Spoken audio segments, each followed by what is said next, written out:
Ladies and gentlemen, welcome back to another episode of Couple of Nukes. As always, I'm your host, Mr. Whiskey, and today we are going to be having a conversation that we're going to cover a couple of different things, but the 2 points I want to focus in on for y'all to pay attention to. The first is turning points, and we have a guest. In his particular case, it was a near-death experience, but a turning point doesn't have to be so dramatic. It could be a divorce, it could be empty nest syndrome. It could be a heartbreak. It could be anything. And so it's important to have some recognition of those turning points because sometimes we don't recognize them. And sometimes we need them more than we think. And we're going to talk about what do we do after a turning point? Because a turning point, as it suggests, can go one of two ways, or three, really. You can stay the same, you can get worse, or you can get better.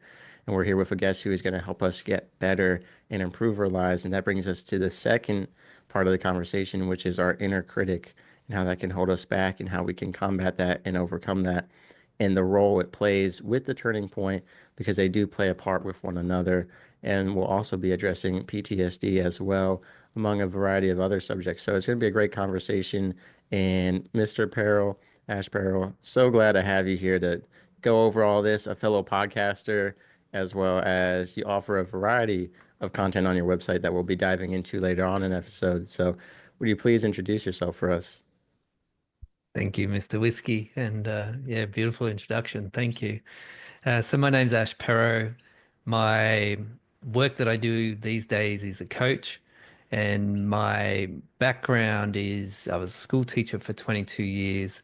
I had a few turning points, shall we say, and the first of those was in 2005, and I developed PTSD, and led to depression, adrenal fatigue. I was diagnosed bipolar.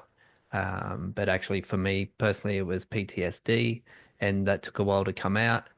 And I've had this amazing life. Like I'm in my 50s, and I've just had this amazing experience of life where there's been some really deep challenges, and I've been blessed to come out the other side still happy and still able to enjoy life and actually be happier than I've ever been.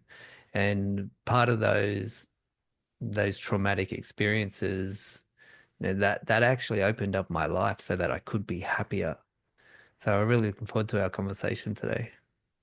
Right. I think that's like I was saying earlier on that you can kind of let it make or break you, whether you are happier or not happy at all after something like that. And you talk about in 2005 having that PTSD development and calling it a turning point.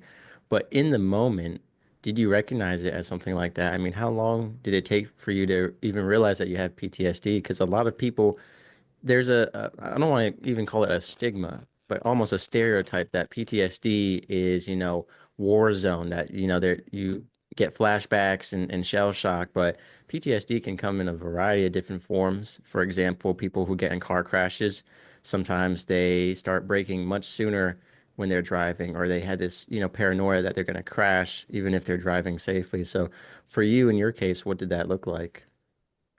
So for me, in 2005, my then wife, we separated 12 years ago, but at that time, we were having our first child and everything was going very smoothly. We are going through the birth process. And when my daughter came out, she was stillborn. And it was like this moment where everything Mm. froze and my whole life just flashed before my eyes. And it was like it just went. And I remember thinking to myself, this is love. This is love. This is love. And my wife was looking at me and she had tears in her eyes, and we're in the surgery room and the medical team are around us, and she was just looking at me, and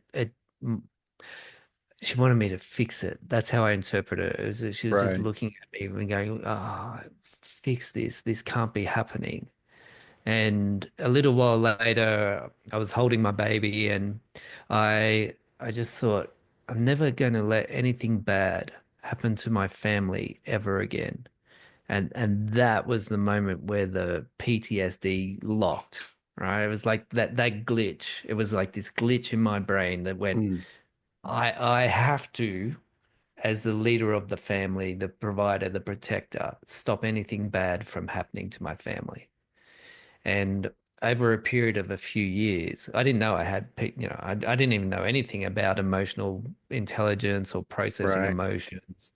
I was a school teacher, thought I'd be a school teacher my whole life, and that, maybe I'd become a principal and lead a school or, and just have kids, be a dad. And it the PTSD started to come in over a period of years, and by the end of 3 years, I was only sleeping 1 to 2 hours a night, if at all. Wow. I was manic, as in, and my form of mania, like being on edge, was okay. I need to make money to protect my family. And I was working as a deputy principal in a school, so I was already making great money. So the rational processes just weren't happening. And then I was staying up all night trying to make money on the internet, and it didn't make sense. Yeah. Um, but for me, it was only, and at that point, I ended up in mental health clinics, and I was so ill I couldn't even sign my name to get into the mental health clinic. My wife had to help Wow. me sign my name. And so I just got to the point where the PTSD just drove me to being almost like that vegetative state where I couldn't even process anything.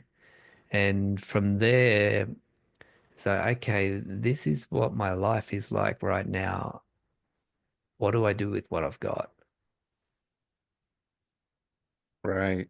No, I totally understand that. And I do want to side pivot to an interesting observation that I've had a variety of different guests on my show, and at least American side and everywhere else in the world, I've always heard ex-wife. But you're the second Australian I've had on the show, and you both said then wife. So I think that's a very interesting observation. I don't know if it's all Australians, but so far it's 100% ratio that y'all say then wife. And the way it was explained to me by Tim Thomas, who was on the show, was that it's a more respectful and positive connotation. You know, Mm, ex-wife or ex whatever has a much more negative connotation, whereas, that then has that positive. So that's just an interesting side observation as you were speaking. I said, huh, that's mm, 2 out of 200% ratio compared to every other guest. So it's a mm, good term, and I suggest it. But as far mm. as you and your wife after that happened, I mean, were y'all scared to try and have a child again after that? Did it kind of scar you from wanting to have kids? So after that, we ended up pregnant again 2 months later, right? And neither of us had the emotional awareness. Right, But so for that second pregnancy, there was just fear, so much fear. And I remember the night before the birth, I went to this church, and there was a statue of Mother Mary, and I just sat in front of her, and I was just crying. And I was like, please, please let this be okay. Please, right, please. And I didn't realize I'd been so fearful for that 9 months until that moment sitting in front of the statue. And it was the same for my wife. There was a lot of fear, but God or the universe, however you want to describe it, handed us another baby. And very quickly, but we hadn't had time to process emotionally what right, we'd been through. And so going forward in our marriage, that really impacted our relationship because both of us had this deep grief, this deep suffering, this level of trauma that we were unaware of, and we didn't have the support or the personal resources to manage that, and it ended up really impacting our relationship. And I think it was a key contributor to the end of that relationship in that we were both suffering and unable to connect with each other in our suffering. right. And I know from personal stories that I've heard when there's a loss, relatively close to the same time as a birth, it can have some impacts on the bonding between the child and the parent. So for your child who was born, because both you and your wife were still healing, was there a bit of a disconnect there with the child as well? Well, I can speak for me, so not for me.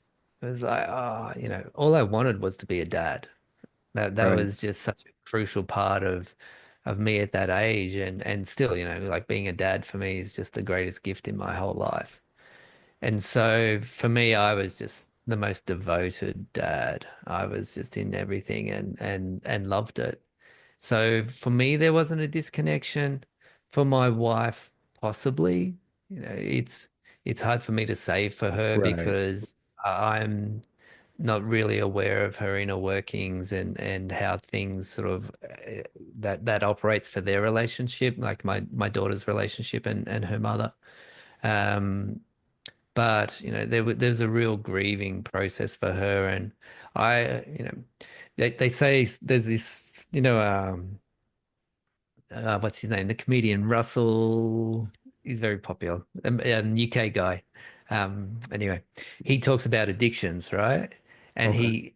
he was a drug addict, sex addict, Mm. and I'm getting mixed up with Russell Branson, but anyway, it's close to that.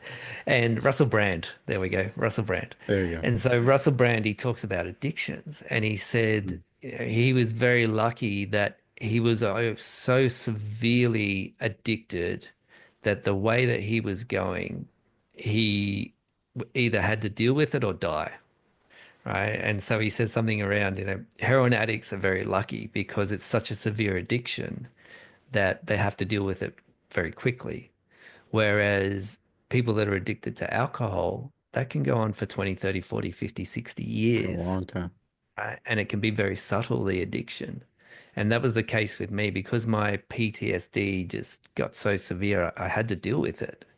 And that led to gifts. Whereas for my wife then, it took longer for her. It took almost 10 years for her to get to that point of really processing the grief and moving through that. Whereas for me, it probably was about 6 or 7 years. And that's not to say there's not times I still don't grieve. Right. We're human beings and we have this experience of life, and sometimes there's things that happen and we continue to walk life through life with those things. Right. And so, but the point where it was overwhelming and debilitating and really leading to living from a state of fear and not even being aware that I was living from a state of fear, it doesn't impact like that anymore. So would you describe your PTSD from that incident as a almost an unrealistic expectation and skewed view of your life that kind of affected you emotionally and mentally, and to the point that you know your actions weren't I would say almost weren't logical. They weren't lining up with your identity and your life. Very true. And my wife kept saying, "What are you doing? Why are you doing this? We want to spend time with you. Why are you doing this?" Right. And I was doing it for my family in my Right. PTSD brain. And it made sense in my PTSD brain. But I had to do it fast. That's the trauma just Right. coming up. I have to take care of all these things. Right, almost living in a state of constant fear, paranoia, like that there's going to be a threat to your family, you know, in a financial form, an emotional form, physical form, just trying to always be ready, and it kind of hindered your flow of life. So I get that. Would you say that, you know, because of how soon your second child came, because the grief was interrupted, that played a huge role in it? So for people who are going through what you went through, what advice would you give to them as far as like emotionally processing what happened? I know with yours it got interrupted, but years later you managed to kind of take care of that. Is that advice applicable to people who are going through it right now? I think one of the greatest gifts in my life has been professional therapists, professional support. And that when I accessed that and was consistent with it, because I'd think, oh, okay, I'm okay now. And they'd always say, if things flare up again, come back and see us. Right. But I would just let it keep going and going and Mm. going. And so I had this pattern of going well for a while and crashing, going well for a while and crashing. And so that consistent support and really investing time into healing and not having an expectation that it's going to take 2 months or 6 months or six Right. years or and not expecting it to be linear. There's such a classic thing in our human brains. We love things Right. to be linear. okay, I'm going to go from A to B and it's going to be on this upward trajectory all the time, right? Whereas it's more like the stock market. It's going up and down and Yeah. even it's probably even more like Bitcoin, right? There's even like Yeah. bigger fluctuations. But that's the process of healing, is that it's not linear. I call it a butterfly path. It's like, butterflies, they go, oh, I see that flower over there, but they try and fly in a straight line to that flower, they can't. And that's how our Right. healing, it's like, Well, it's because humans are very structural beings, I feel like, because you talk about linearism and, wanting that linear path of healing. And I agree because look at what we have. I don't know how many steps it is, but like the steps and phases of grieving, like we've categorized it, we've charted it into this linear path. You go to this step, then this step, then this step. And maybe some different versions of it have arrows going backward to a certain step and then going forward. But typically it's this process. Like we try to, even with a lot of psychology studies, we try to categorize and patternize human beings so much so that, you have to do this to this. I think even with like addiction recovery, it's not the same for everyone, and we have this relatively linear system that works for a majority of people, but it's not always going to be that way. And I know with, for example, my mother, when she lost her one daughter, my half sister, there would be days, years later, where it would just be a random thing that she saw that reminded her of my half sister, and it would come and go in phases, And I think, especially in your case, when you see people with their children, or you see some kind of event, you think to yourself, this could have been me. And I think in your case, especially too, with the marriage falling apart, partially resulting from that, there's times where you think to yourself, and correct me if I'm wrong, where you're like, if my child had been born, my wife and I would still be together. My then wife and I would still be together. So I think there's, even especially in your case, in those kinds of situations, there's so many what ifs. You see like all these different futures that could have been. yeah. Yeah. And one of the hardest things for me was that one of our friends had a baby in the same hospital on the same day, and it was a girl, Mm, right? And yeah. so for this girl's 20 now, right? She's a young woman now. But that whole, I would see her and I felt such sadness, but also the connection to this child that was born literally an hour after us in the same room, and they were in the Wow. room next door to us in the hospital.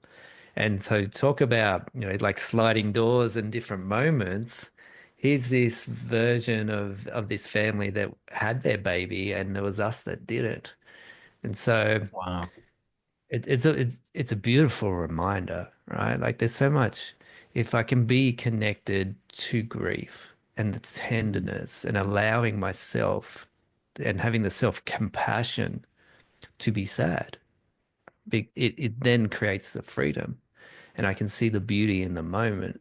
And that's it's a very subtle skill to have, to be able to connect to the tenderness of grief or the tenderness of disappointment and be in that. And then once we feel it, right? Feelings are for feeling, believe it or not, that's why they're called feelings. right, right. If we feel them, and that's a skill. And in Mm, Western cultures, we're generally not taught how to feel, how to spend time with an emotion.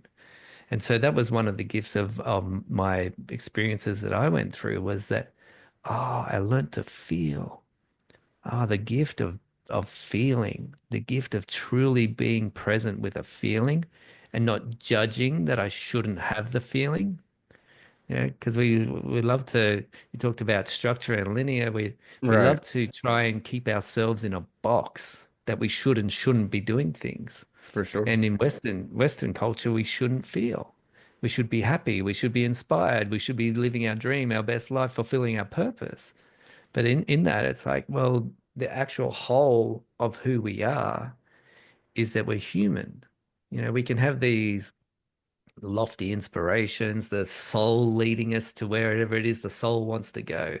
But we also have the humanness. And without that, we don't feel. And if we're not feeling, we're robotic. We're not human. We're not fulfilling what it is we're here to do and be and experience.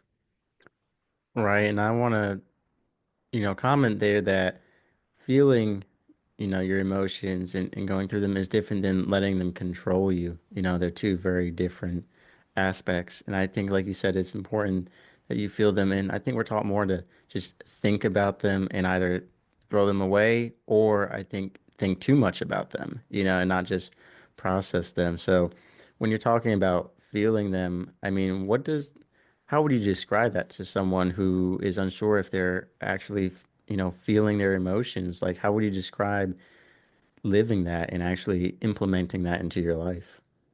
Yeah, great question. The So for me, when I was going through counseling, right, I got to that point where I was so low, I couldn't operate in the world. I had to take time out. I was medicated, but it was, and I was going to so many psychologists and counselors, and I felt like I'd seen so many different ones that I knew exactly what they were going to say, right? And I Right. would go into a counselor and I'd sit down and we'd have an hour session, and they would just ask all these things I'd already been asked. And then one day I ended up, someone suggested I go work with this man whose name was Peter Saxon, and he was specializing in men's therapy. Mm, And he got me to connecting with my body. Ah, all right. So you're talking about this experience, where is there a sensation in your body that's really standing out to you? And so let's say, for example, it's in my throat. And it's like, oh, okay. Well, let's just spend a bit of time with the sensation. Because if we're unable to deal with things that are happening in our life, even as children, we lock those emotions in our body. It's like, okay, I can't handle this now. I'm going to put it in a box and I'm going to store it here. And so let's right. say, I might have anxiety and it might be in my throat or it might be in my chest. But let's say the throat. So, okay, spending time with that and having someone guide you through that is like, what does it feel like? Does it have a shape, a color, a texture, an energy, a vibration? Does it remind you of a physical object? And being able to observe it without judgment. So it's okay, here's this emotion. We were just talking about this traumatic thing that happened. I noticed that I have this real tension in my jaw. Okay, that's okay for it to be there. It's just a feeling. I'm going to watch it. And so when we spend time with those feelings and we're guided and supported, they will naturally process, they will naturally diffuse. But if we want them to diffuse, that's not going to happen. Mm. Right? So if my mind is saying we need to move this on, no, no, no, no, no.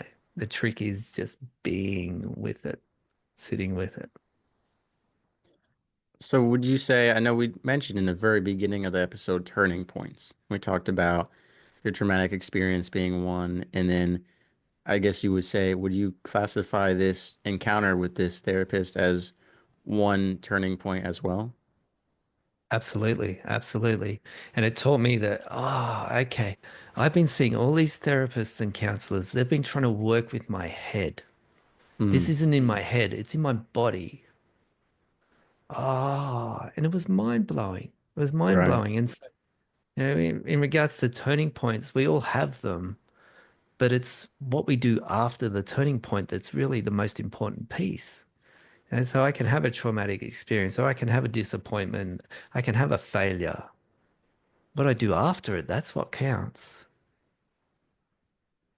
Right. And we talk about after the turning points, one could say beyond the turning points, which is a reference to your podcast. So could you please tell us a little bit about that? Why are you running that podcast? What's the purpose of it and who should listen to it? So the podcast is just about providing examples, a bit similar to your podcast, providing examples of people who have had experiences and they've moved on. How have they moved on? What is it that they've done that has taken them from being sad and miserable or traumatized or whatever it is? What is it that they've done that's taken them to being happy and inspired and able to get on a podcast and share what's happening in their world or the work that they do with the world? How did that happen? Because, like the sliding doors, right, we can go, as you said, three ways. Yeah.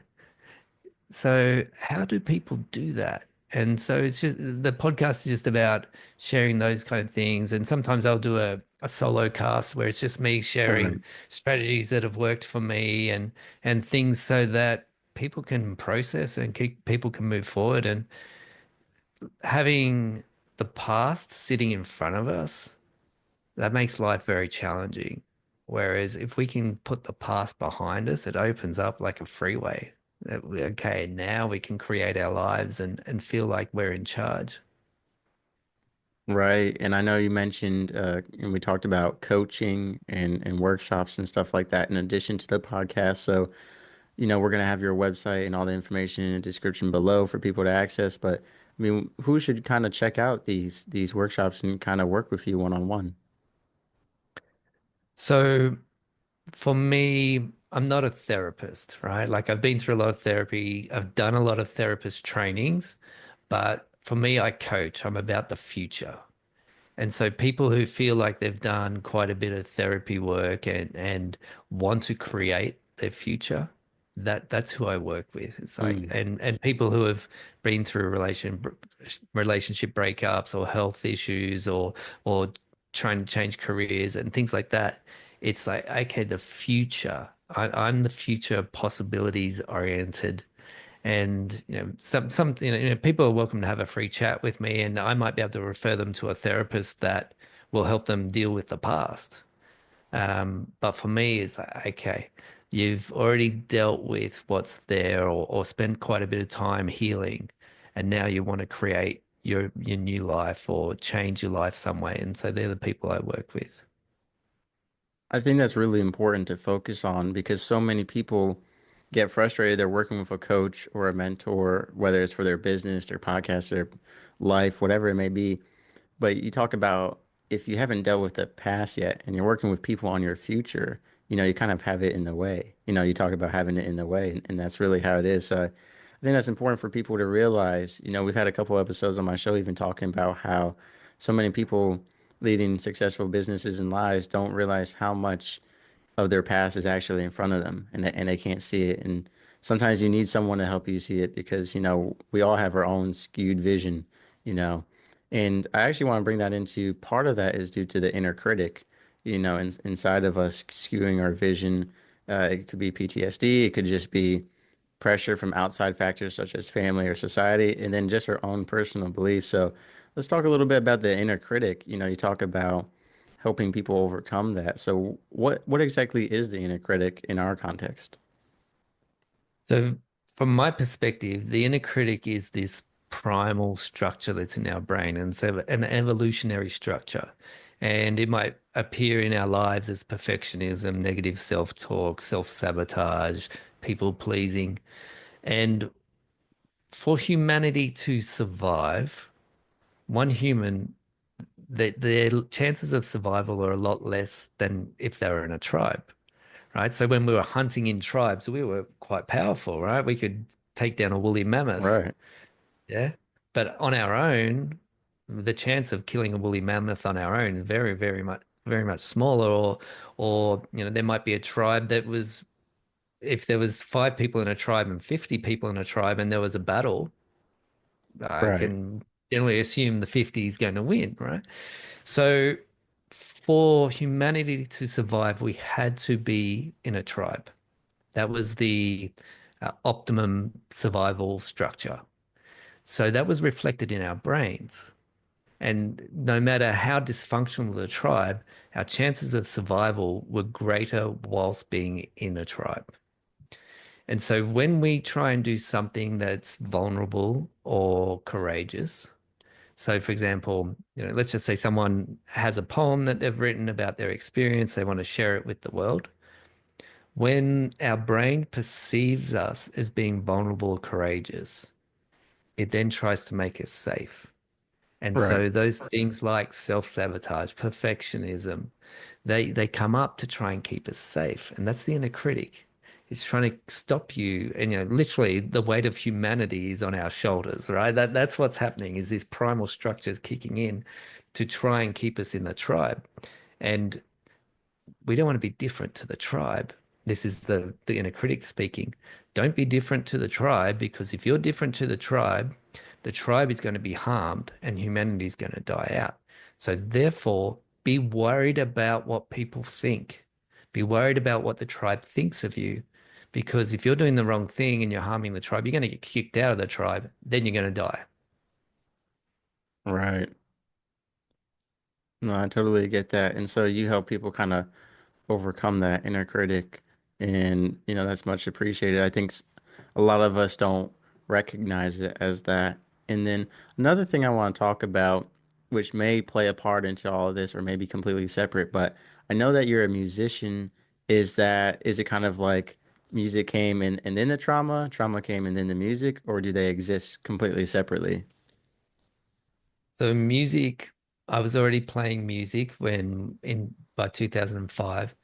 But what I found was when I was in the hospital and my wife was sleeping a lot, and we were in the hospital for a few days after that, Right. and I just sat and played my guitar in the sort of community room, and there was nobody else around. And I would just sit there and play my guitar, and it was so soothing, so soothing. And it was from there I went, well, I thought I was just going to be a dad. Take away the just. I thought I was going to be a dad. It's a very important role being dads. Right. And it didn't work out the way I expected. So I'm going to be a teacher less because I was a school teacher, but I'm going to be a school teacher less and start performing music. And so that was one of the turning points, right? I turned this experience into a positive experience and I started playing live music. And from there, that led to well, 20 years of playing music live and phenomenal experiences like being in a successful band and traveling all over the country and radio interviews and radio play in Europe and festivals. And it was mind blowing. And I was just up until that point, just playing the guitar in the lounge room. And so that was one of those ways that something that was just a horrible thing to experience that I wouldn't wish on anyone opened up doorways because I thought, well, Right. what am I going to do with my life now that I'm not a dad? What role would you say you being an educator has to play in all of this, if any? I was an educator because I really cared about people. And as an educator, I was so passionate about people, children becoming empowered, like fully in their potential. What opportunities can I create for them so that they're happy and inspired? And so that has just been this little thread that's run through the fabric of my life is helping people to be that inspired version of them that they Right. know is there. And on top of that, this teacher for 22 years, it's meant as a coach, I've been, when I facilitated groups and workshop, there's been this skill set there so that I can communicate, I can set up these structures for people so they can grow. Right. I was going to say, it's a full circle where as an educator, you were empowering children and helping them learn. And then now you're helping adults, through your podcast, through your programs to also reach their full power. And I think that's important because not all of us had educators in our lives or mentors or parents in our lives who really helped us see life and learn properly and know and understand our potential or to know how to feel our feelings. So I think it's so important to have people available and shows like this available to have people learn about that stuff. And like I said, we'll have your show, your website, and your social medias in the description below to, help people reach you more. I know you mentioned, I saw in your bio, TikTok seems to be one of your biggest platforms, correct? Yeah, it is. So I have about 400 videos on TikTok, and it almost all of them are about processing emotions or navigating challenges or navigating that negative self-talk that we have so that we can be thriving. Yeah, so ladies and gentlemen, if you want some of those short bites of information, we'll have that in the description as well. But I appreciate these long form conversations as well because they get, more into the detail, and it's so important to hear and have these kinds of conversations. And so as we wrap up this one, Mr. Perrow, what would you want to leave us all with? You've talked about feeling our feelings, about, recognizing turning points and moving beyond them and using them as ways to improve our lives rather than to let ourselves fall into victimization and pitying. And then just the role that education has played in all of this and the importance of helping other people. So, to help us all, just one last time on the episode, what would you leave us with? We all just have these beautiful, unique hearts, and they're calling us to live life in a certain way. Mm. And one of the keys is just trusting ourselves, trusting, no matter how low you are, trusting that you're going to work it out. Or if you are one of those people that's trying to create things in your life because you've processed the past, it's like keep trusting yourself. You're going to get there, and it's just one step at a time. So yeah, that's been one of the greatest gifts in my life is just approaching life that way. There's okay, one step, keep trusting myself. I think that's beautiful. We live in a day and age where we are constantly being bombarded by the internet, mainstream media, our friends and family. And so, on top of that, you add our inner critic as well. So it's a lot of people have trouble trusting themselves because they're being told so much information, left and right from all kinds of different people. So I think it's important, like you said, to focus in on our unique, beautiful heart and what do we want to do, and then following that and not letting our past block that because our past can make us really doubt ourselves. So I think that's great advice, and I appreciate you coming on the show today to share all the advice that you've given us and to share your story. I think it's so beautiful that you are pursuing this role of empowering others after what you've gone through, really not only making your life a happy and positive experience from that, but being able to do so for others as well. Thank you, Mr. Whiskey, and acknowledging the same thing in you. I see you doing that, and what a gift to these people listening that you're sharing your gifts in this way. So, yeah, thank you. Sailing through the ocean blue, nuclear reactors my crew, guiding the ship, the stars as our guide, through the waves we ride. Jokes and laughter fill the air. On this voyage we have to share, working together, side by side. As one family we will abide. In the heart of the ship we reside, nuclear operators with pride, powering the vessel with every stride. Our mission, a source of great pride.